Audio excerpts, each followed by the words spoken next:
Pessoal, mais uma vez estamos aqui para falar sobre casais. Deus abençoe sua vida, Deus abençoe sua história, seu casamento.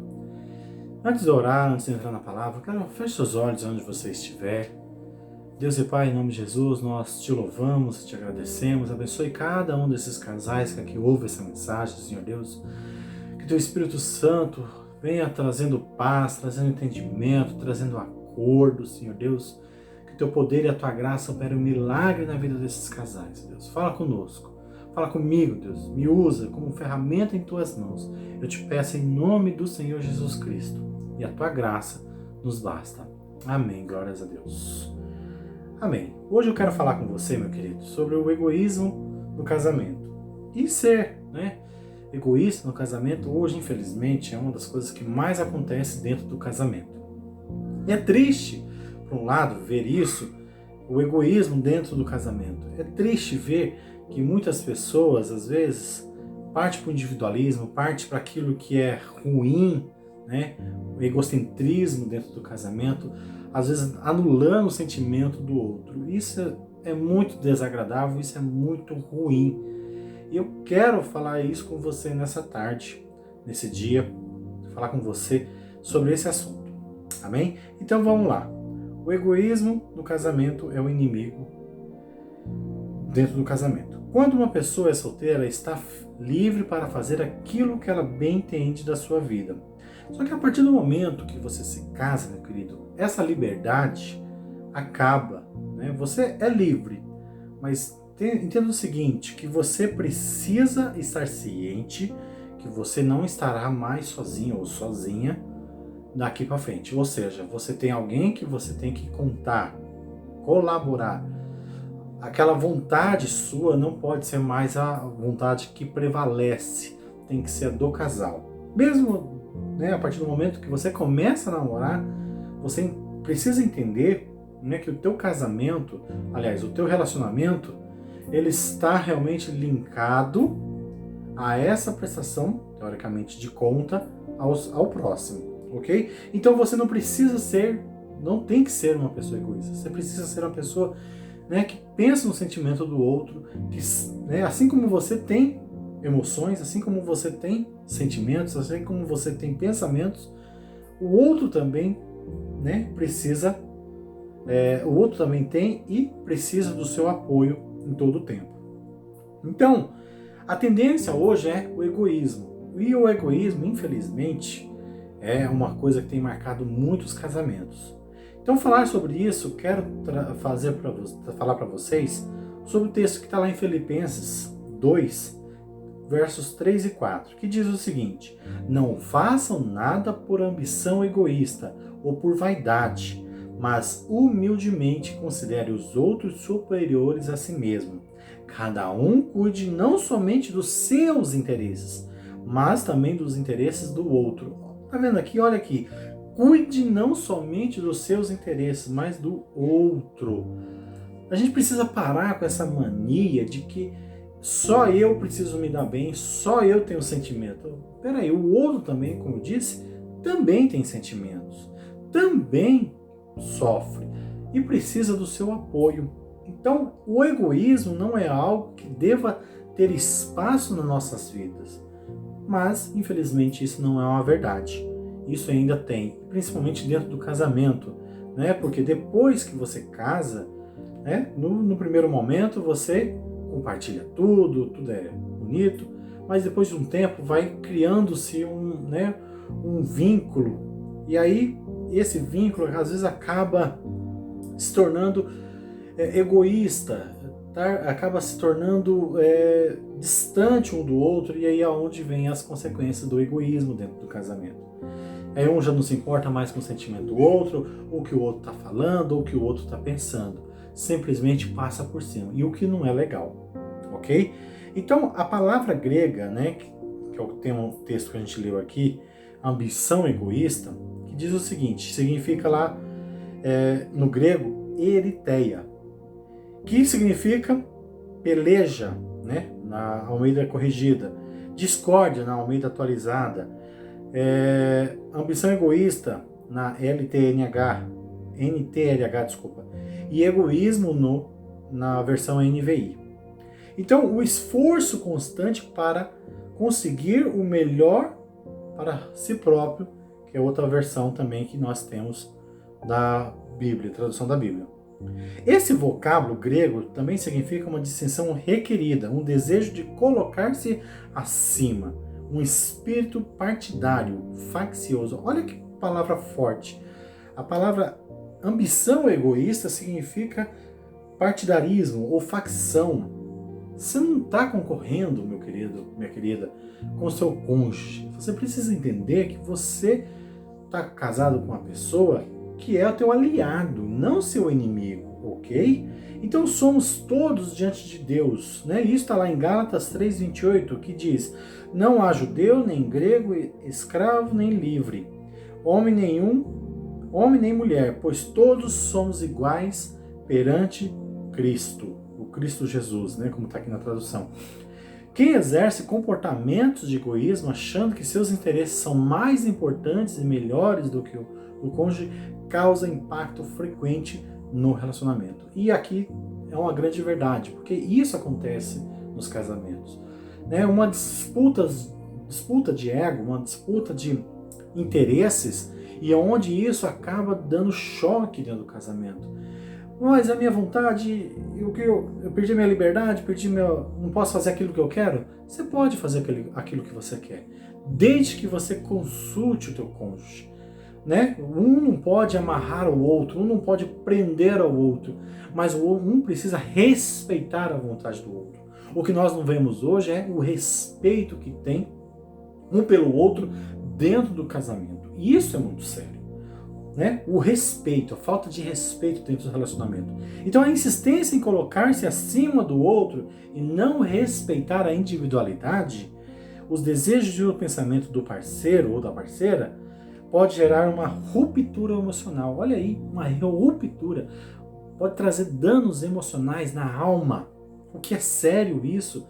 E aí a pessoa sofre dentro de casa, está ali sofrendo dentro do relacionamento, um casamento infeliz, onde o cônjuge, um dos cônjuges, né, acaba tendo comportamentos egoístas, atitudes egoístas que não traz nenhum tipo de proveito, não leva ninguém a lugar nenhum. Então, conviver com uma pessoa egoísta certamente não é nada fácil. Por quê? São pessoas egocêntricas, orgulhosas, presunçosas e soberbas. Isso é muito triste. Tal pessoa pensa que ninguém chega aos seus pés.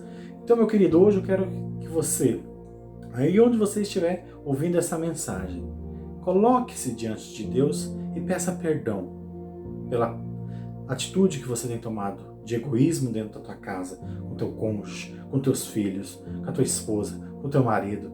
Quem quer que seja, você peça perdão. Coloque-se, humilhe, porque Jesus Cristo fez isso por nós.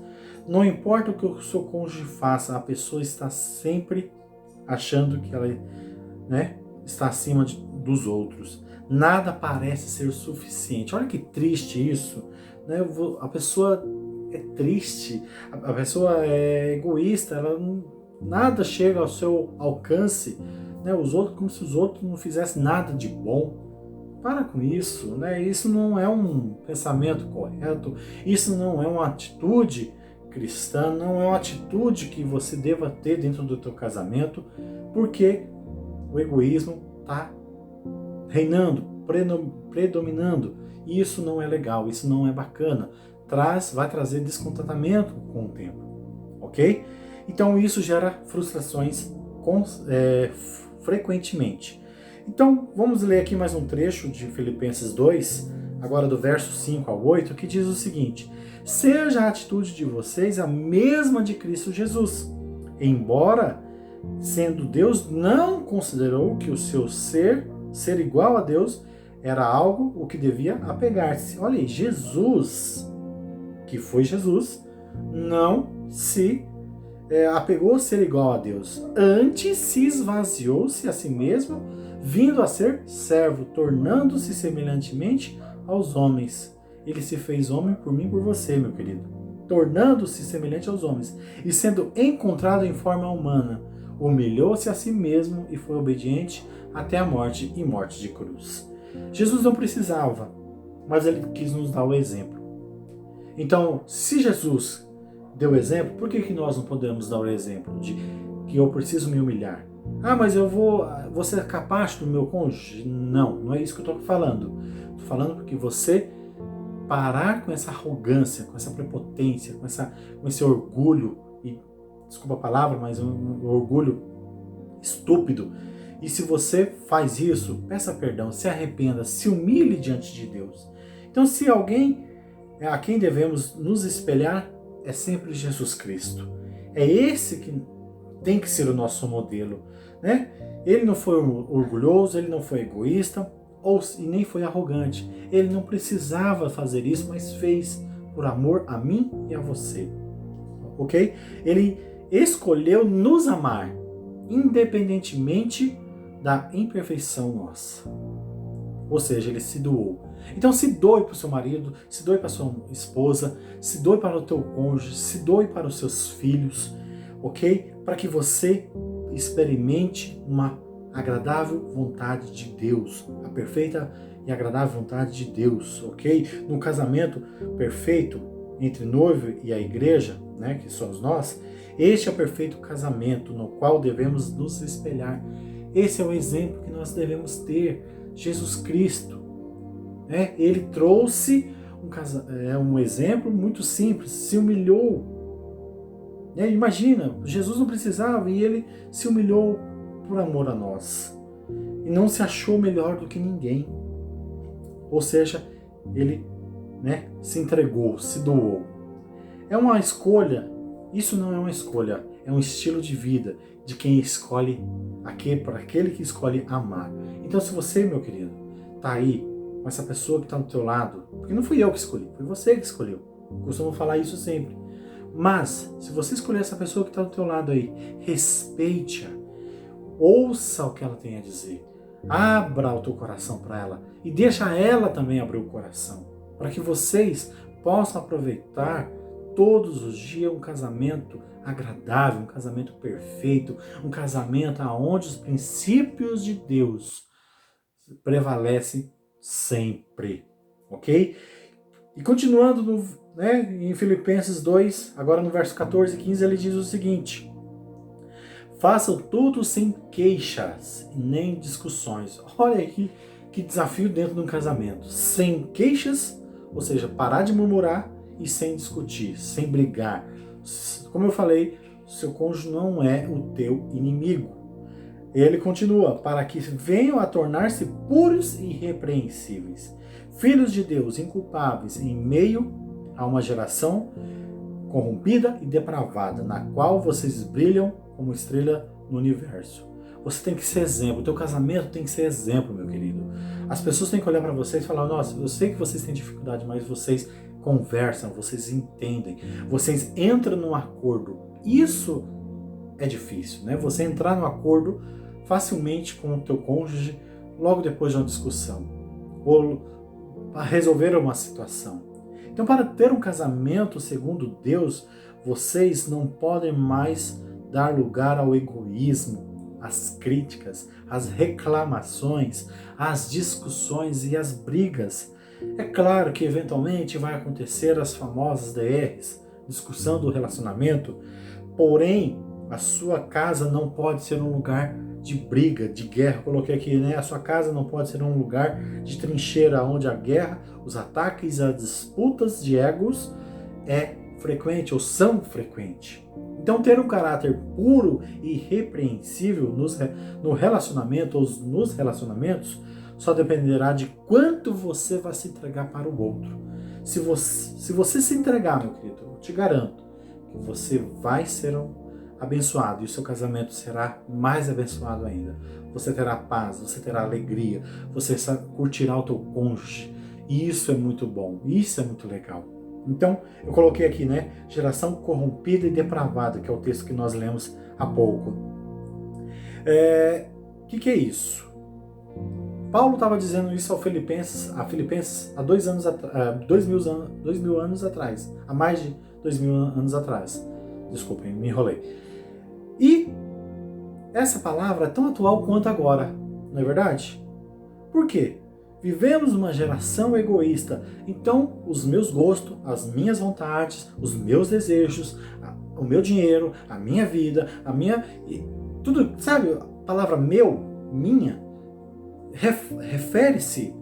remete àquilo que é egoísmo, àquilo que é individualista.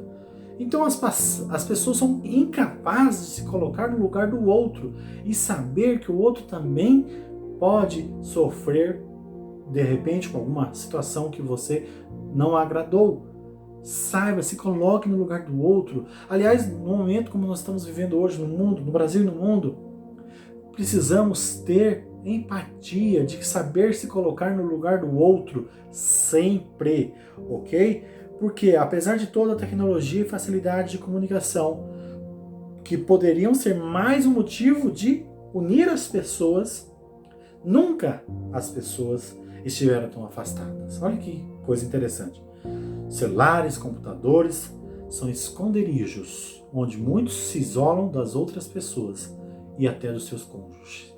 É claro, é fácil você ser uma pessoa, um homem, uma mulher forte, que fala, que dá opinião atrás de um celular, atrás de um computador. Mas eu quero saber se você no tete-a-tete, ali para resolver um conflito no tete-a-tete, com a sua esposa, com o seu marido. Isso não é fácil. Você se mostra às vezes para o mundo uma pessoa, mas dentro de casa, como que você é? Então, ao ver e eu coloquei aqui, às vezes a gente mostra uma coisa nas redes sociais, mostra uma coisa para a sociedade, mas na verdade o nosso casamento também tá cheio de nhaca, tá cheio de coisas ruins, tá cheio de coisas que precisam ser arrumadas. A sua casa precisa ser arrumada, ou seja, essas pessoas são infelizes e precisam arrumar a sua casa, arrumar a sua vida, porque é muito fácil mostrar para os outros que eu estou sendo feliz, mas na verdade está sofrendo por dentro, né? E aí eu coloquei aqui, mesmo que por dentro estejam solitários, tristes e insatisfeitos com tudo aquilo que vive, muitas pessoas se mostram felizes. Mas aí não resolve os problemas que tem dentro de casa. Resolva primeiro o que você tem, as pendências que você tem dentro de casa, meu querido. Não adianta você mostrar algo que não é. Vai chegar um momento que isso vai aparecer, ok? Isso que a gente quer mostrar para vocês, que infelizmente tem acontecido nos casamentos, nos lares, nas casas, ok? Então não adianta eu ter lá várias curtidas, uma foto legal, eu fui em tal lugar, eu fui fazer tal coisa, mas isso não demonstra que você está bem, realmente resolvido interiormente. Então você precisa, meu querido, resolver os conflitos que tem dentro da tua casa, né? Tem que resolver os conflitos com teu cônjuge, com tua esposa, com teus filhos. Por isso que se colocar no lugar do outro é enxergá-lo como amor e cuidado. São um dos maiores desafios dessa geração. O maior desafio de todos os tempos é você estar junto com o teu cônjuge, mas estando junto em amor, com cuidado, né? Cuidado com a pessoa que você ama, com a família que você tem. Isso é muito sério. E as pessoas não entendem isso, as pessoas não caminham dessa maneira. Então, meu querido, você está aí no seu lugar, me ouvindo. Põe a mão no teu coração, peça para que Deus realmente cure você, peça para que Deus mude a tua história, mude o teu casamento, fortaleça ainda mais a tua casa, fortaleça ainda mais o teu ministério, se você está à frente de um ministério. Peça para que Deus realmente mude a sua história de uma vez por todas. Pare de se ocupar demais planejando a estrutura da sua vida de fachada. E comece a reconhecer que o outro pode estar na mesma situação, ou seja, o outro também pode estar sofrendo e você não está percebendo. Ou seja, empatia. Nós precisamos nos colocar no lugar do outro. E isso precisa de compreensão, isso precisa de busca. Então Romanos 12, 2 e 3 diz o seguinte: não se amolde ao padrão deste mundo, mas transformem pela renovação da sua mente, para que sejam capazes de experimentar e comprovar a boa, agradável e perfeita vontade de Deus. Pois pela graça que me foi dada, digo a todos vocês: ninguém tenha de si mesmo um conceito mais elevado do que se deve ter, mas pelo contrário, tenha um conceito equilibrado, de acordo com a medida da fé que Deus lhe concedeu a cada um. Então você pode ser uma exceção nessa geração, se escolher não se amoldar ao padrão deste mundo, que fazer de conta, fazer um casamento de conta. Tem muitos casamentos de fachada. É muito fácil ter um casamento de fachada. O duro é você colocar em prática aquilo que Deus nos ensina na palavra dele. Então não tenha medo, meu querido, de mergulhar de cabeça em seu relacionamento, de viver uma vida de verdade, de buscar consertar aquilo que precisa ser consertado dentro do teu casamento. Quase ninguém gosta de admitir que está sendo egoísta, ou seja, que está errando nisso ou naquilo. As pessoas têm essa dificuldade. Então eu quero que você faça também uma autoanálise, meu querido. Olhe para dentro de você hoje. Veja como que está o teu casamento. Veja como que está a tua vida em primeiro lugar. Se as pessoas que estão próximas a você estão sofrendo de alguma maneira e você não percebeu, eu quero que você comece a prestar atenção nas pessoas, nas atitudes, nas palavras, né, que o seu cônjuge, que os seus filhos realmente falam. E aí você vai ter uma noção do que de fato está acontecendo. Só o tempo não resolve os problemas de conduta e maus hábitos. É necessário assumir e deixar como está escrito em Provérbios 28:13. Quem esconde os seus pecados não prospera, mas quem os confessa e os abandona encontra misericórdia. Então confesse os seus pecados, porque aí você vai encontrar misericórdia, vai encontrar perdão, vai encontrar amor, vai encontrar realmente um lar de paz, um ambiente de alegria. Como é feliz o homem constante no temor do Senhor, mas quem endurece o coração cairá na desgraça. Pare com a teimosia e com o orgulho, que não permite você reconhecer que é egoísta. Pare com isso. Tenha uma atitude diferente, né? Tem casais que depois, né, de uma noite de sexo, o seu íntimo resolve não tratar dos velhos problemas, imaginando que as coisas vão entrar nos eixos por si só. Não vai, meu querido. Não é uma noite de sexo que vai resolver. Não. Você vai dar uma maquiada só, mas não vai resolver. Não significa que está tudo bem. A mudança exige reconhecimento e decisão. E decisão de mudar, reforçar a comunicação, entrar em acordo com o teu cônjuge, pedir perdão, liberar perdão também. Não é só o pedir perdão, mas liberar perdão sobre palavras faladas, atitudes que aconteceram. Então eu quero te dar algumas atitudes que vão combater o egoísmo no casamento. Primeira delas, busque o equilíbrio necessário para a sua vida matrimonial. Por que é isso? Quando a pessoa está tão preocupada e consumida em si mesma, esquece de se importar com o outro, ou seja, com o cônjuge. Cuidar das necessidades e humores de cada um é um requisito básico no casamento. Então, senta do lado dele, senta do lado dela, pergunta como ele está, como foi o dia. Faça isso. Você vai ver como isso você vai ganhar mais confiança, vai ganhar mais empatia, você vai ganhar coisas que você talvez não ganhava antes. Você vai ter saber coisas que talvez você não sabia antes, e você vai ver, poxa, minha esposa está precisando, meu marido está precisando de uma ajuda e eu não estava sabendo, ok? Segundo ponto, cuidado com o sentimento do outro, valorizar e aceitar e reconhecer o seu espaço, suas opiniões e maneira de ser. Cada um tem uma opinião, respeite a opinião do outro. Não dê a sua opinião como a mais decisiva, a mais incisiva. Só você tem razão, o outro não tem. Ouça o outro, pare para ouvir o outro, ok? Terceiro ponto, as minhas coisas. Olha aí, coloquei aqui minhas coisas entre parênteses. O cônjuge não pode colocar barreiras ou delimitar o espaço dentro de casa para o outro. E tudo deve ser compartilhado. Então, o meu celular, a minha carteira, não para com isso. É o nosso celular, nosso carro, e tudo aquilo que é nosso, ok? Você está no no meu quarto, na minha cozinha. Para com isso. Para de dividir as coisas, né? Tudo tem que ser compartilhado. Quarto ponto. Meu dinheiro. Isso aqui também é um problema dentro dos casamentos. Né? Você conquista o seu e eu conquisto o meu. Que ideia que é essa?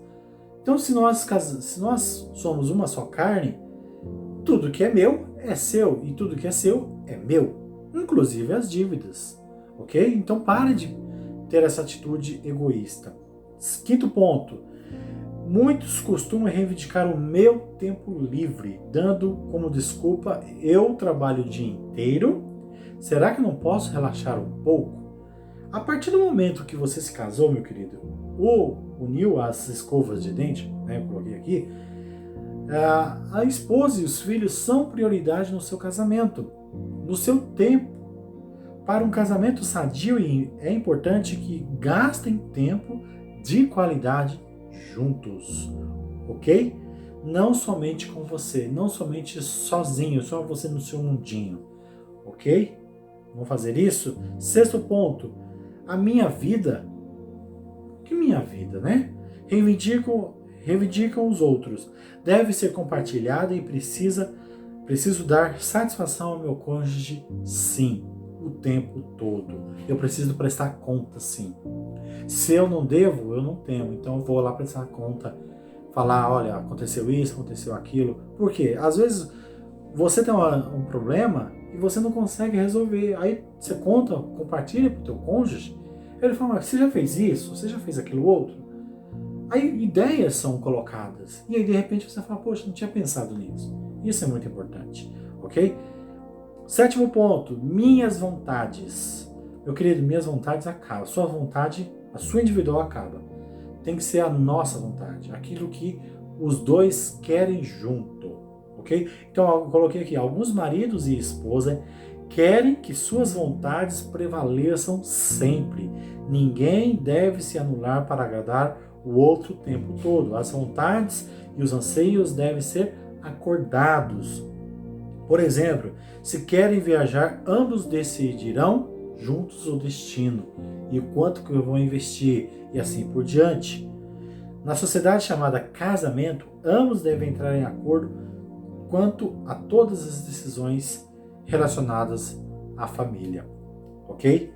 Então, só para a gente finalizar aqui, 1 Coríntios 10, 23 e 24 diz o seguinte: tudo lhe é permitido, mas nem tudo lhe convém. Tudo é permitido, mas nem tudo te edifica. Ninguém deve buscar o seu próprio bem, mas sim os dos outros. Você tem que se preocupar com o teu próximo. E que o teu próximo? Geralmente é teu cônjuge e teus filhos. Busque soluções. Busque realmente situações que resolvam os conflitos dentro de casa. As pessoas, né, hoje nós estamos vivendo uma sociedade onde as situações têm acontecido muito rápida. Situações têm acontecido muito rápido. Então, às vezes a gente não para analisar, peraí, eu preciso dar um tempo um pouco maior para determinada situação. E entre elas, eu preciso dar uma atenção maior para o meu casamento, para a minha família. Eu preciso cuidar melhor da minha família. Porque se unam em busca de soluções que restaurem e fortaleçam o seu casamento. Em amor. Porém, se não houver progresso, procure ajuda, né? Com casais, com pessoas qualificadas. Se for espiritual, venha nos procurar, a mim e minha esposa, os pastores Wellington e Cláudia, ou seu líder. Procure, mas não busque ajuda em qualquer lugar. Ou, se não é ajuda espiritual, mas é uma ajuda, sei lá, de saúde, ou alguma outra coisa relacionada a isso, vá buscar com quem precisa ser buscado. Se é com saúde, vai procurar com médico e assim por diante. Mas não deixe de fazer, não deixe de as coisas atropelarem, não deixe as coisas se acumularem no seu casamento. Amém? Então eu quero orar agora por você, eu quero que você feche seus olhos, para que você realmente possa ter um casamento abençoado. Ó Deus e Pai, em nome de Jesus, nós te louvamos e te agradecemos. Abençoe cada um desses casais que aqui ouviram essa mensagem, Deus. Que eles deixem de ser egoístas dentro do seu casamento. Deixem de ser egoístas nos seus propósitos, Deus, mas que eles possam viver juntos, em harmonia, em comunhão, que eles possam ter entendimento, que eles possam, Deus, ter realmente a paz de Deus em suas casas. Abençoe, eu te peço em nome do Senhor Jesus Cristo. Sê com eles, ó Deus. É o que eu te peço em nome do Senhor Jesus Cristo. Amém. Glórias a Deus. Mais uma coisa que eu quero falar com você, né? Nós temos um prédio lá da igreja e eu quero que contar com a sua contribuição, com a sua oferta, com o teu dízimo, com a tua fidelidade. Então não deixe de contribuir, não deixe de ofertar, não deixe de dizimar, é muito importante. Temos um prédio e logo em breve estaremos juntos nesse prédio e ele tem custos e a gente precisa da sua contribuição. Me procure a pastora Iraci ou nossos pastores, o Hélio e Cláudia, ou o seu líder, faça a sua contribuição. Né? Qualquer ajuda é bem-vinda, mas não deixe de fazer a sua oferta e o seu dízimo. Contribua com o seu dízimo e com a sua oferta. Amém? Em nome do Senhor Jesus Cristo. Que Deus abençoe e a graça do Senhor esteja sobre você. Amém. Glórias a Deus.